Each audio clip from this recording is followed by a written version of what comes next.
지난주 봄나물 무치고 남은 만능 양념장으로 양배추 쌈을 해 먹었는데 너무 맛있는 거예요. 그래서 만능 양념장을 이용해서 제대로 된 양배추 쌈밥을 만들어 소개해 드리려고 합니다. 그리고 이 양념장은 저희 가게 비법 쌈장을 응용해서 만든 거라서 손님들이 맛있다고 알려달라는 걸 여러분에게만 알려줄게요. 우선 밥을 쌀 양배추는 가운데 뿌리 부분을 칼집을 내준 후 낱장으로 살살살 떼어냅니다. 줄기 부분을 살짝 떼어내고 잎 부분을 떼어내면 손쉽게 잎이 분리가 됩니다. 이렇게 5에서 6장을 준비해 주세요. 물에 씻어온 양배추는 줄기 부분이 밑으로 가도록 찜기에 담아줍니다. 양배추 사러 갔다가 봄나물인 머위잎이 있길래 덜컥 사버린 머위잎도 같이 쪄줄게요. 그런데 쌉싸름한 머위잎이 은근히 맛있었습니다. 물이 끓기 시작하면 찜기를 냄비에 올려주고 4분에서 5분간 쪄줄게요. 중간에 머위잎은 먼저 빼줍니다. 양념장에 같이 넣을 두부는 전자레인지에 3분간 돌려준 후 물기를 꼭 짜줍니다. 저는 요즘 손목이 아픈 관계로 야채 짤순이를 이용해 짜줄게요. 반신반의로 써보게 되었는데 생각 이상으로 너무 좋더라고요. 만능 양념장에 들어갈 대파를 길게 가른 후 총총총 다지듯 썰어줄게요. 봄나물 무침에 만능 양념장의 비율과 같이 넣어줍니다. 된장 1, 고추장 1, 콩가루 0.5, 매실청 0.5 비율인데 오늘은 매실청 대신 사이다로 넣어줄게요. 된장 4스푼, 고추장 4스푼을 넣어주고 콩가루 2스푼 반, 마늘 2스푼을 넣어줍니다.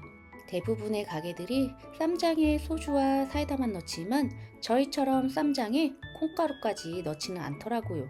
콩가루가 들어가면 고소함이 배가 되어 정말 맛있습니다. 양념에 다져놓은 파를 넣은 후 물기를 쏙 뺀 두부 300g도 넣어줍니다. 두부를 넣으면 된장의 짠맛을 중화시켜줍니다. 참기름 3스푼, 사이다 3스푼을 넣어줄게요. 매실청을 넣어주셔도 되는데 집에 매실청 없는 분들도 많으셔서 쉽게 구할 수 있는 사이다를 넣어줍니다.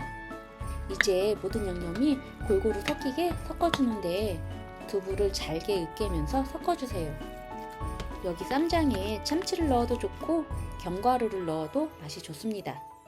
저 같은 경우는 시판용 된장이 아닌 옛날 방식으로 직접 매주 쓰고 띄워서 만드는 곳에서 구매해서 먹는데 이 된장이 끓이고 볶으면 몸에 좋은 유산균들이 많이 사라져 버려서 쌈장으로 먹을 때만큼은 생으로 먹으려고 노력합니다. 방부제가 없는 된장이라서 많이 짜기 때문에 두부를 많이 넣어줍니다. 쌈밥에 들어갈 밥에 양념을 해줄게요.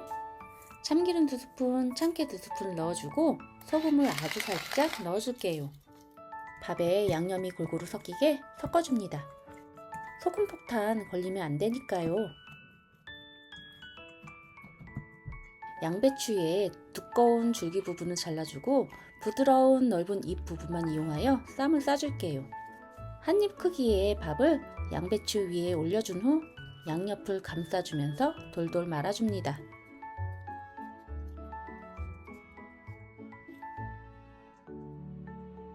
머위 잎도 넓게 펼친 후 한 입 크기의 밥을 올려준 후 양옆을 감싸주면서 말아줄게요.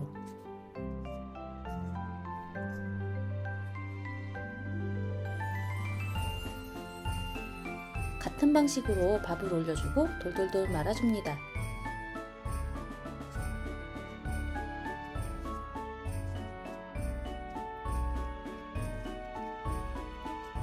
그런데 쌈밥 만드는데 엉덩이가 들썩이는 거예요. 쌈밥 도시락 싸들고 콧바람 쐬러 나가고 싶은 마음이 굴뚝 같았는데 참았습니다. 만들어 놓은 쌈밥 위에 쌈장을 올려줍니다. 도시락으로 쌀 때에는 밥과 쌈장을 같이 넣은 후 말아주세요. 그러면 야외에서도 먹을 수 있는 아주 특별한 도시락이 될 거예요. 영상을 보시면서 궁금한 점 있으시면 댓글 많이 남겨주세요. 가끔 그런 친구 있잖아요.